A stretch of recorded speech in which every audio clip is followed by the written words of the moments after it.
Assalamualaikum warahmatullahi wabarakatuh. Penalkan kami dari kelompok 4 kelas B, mata kuliah Risiko Bisnis, akan menjelaskan mengenai materi alat analisis risiko Z-Score. Dan kami dari kelompok 4 yang terdiri dari anggota Nur Adini Aulia dengan NIM 18032110068 dan saya sendiri Nina Yunita NIM 18032110069. Baik, untuk alat analisis risiko Z-Score, di mana di sini alat analisis risiko keuangan merupakan alat penting untuk memperoleh informasi yang berkaitan dengan posisi keuangan, dengan hasil-hasil yang telah dicapai dengan pemilihan strategi perusahaan yang akan diterapkan.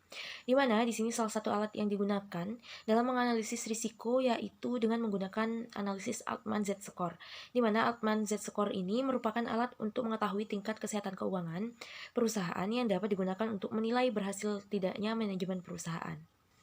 Nah, di sini terdapat rasio-rasio prediksi tingkat risiko yang digunakan untuk menilai risiko, yaitu yang pertama ada modal kerja, yang kedua laba ditahan, yang ketiga adalah laba operasi, yang keempat jumlah ekuitas atau jumlah utang, yang terakhir adalah penjualan atau total aset.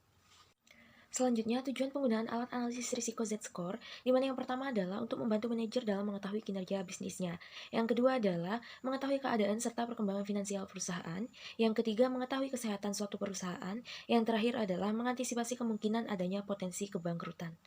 Selanjutnya yaitu akan menjelaskan mengenai alur manajemen alat analisis risiko Z-Score. Yang pertama yaitu kita memerlukan data-data laporan keuangan untuk menilai tingkat risiko keuangan. Lalu selanjutnya dianalisis menggunakan alat analisis Z-Score. Yang pertama yaitu menghitung variabel-variabelnya. Terdapat X1, X2, X3, X4, dan X5. Dan dihitung satu persatu dengan rumus yang telah tertera sebelumnya. Kemudian memasukkan ke dalam rumus Z sama dengan 1,2 dikali X1 ditambah 1,4 dikali X2 ditambah 3,3 dikali X3 ditambah 0,6 dikali X4 dan ditambah 0,1 dikali X5. Lalu setelah itu mengetahui nilai Z, kita akan mengetahui tingkat posisi resiko perusahaan. Apabila berada kurang dari atau sama dengan 1,8, 1 berarti berada dalam risiko tinggi. Lalu, apabila di antara 1,81 sampai 2,99 berada dalam gray area, dan apabila lebih dari 2,99 berada dalam risiko rendah.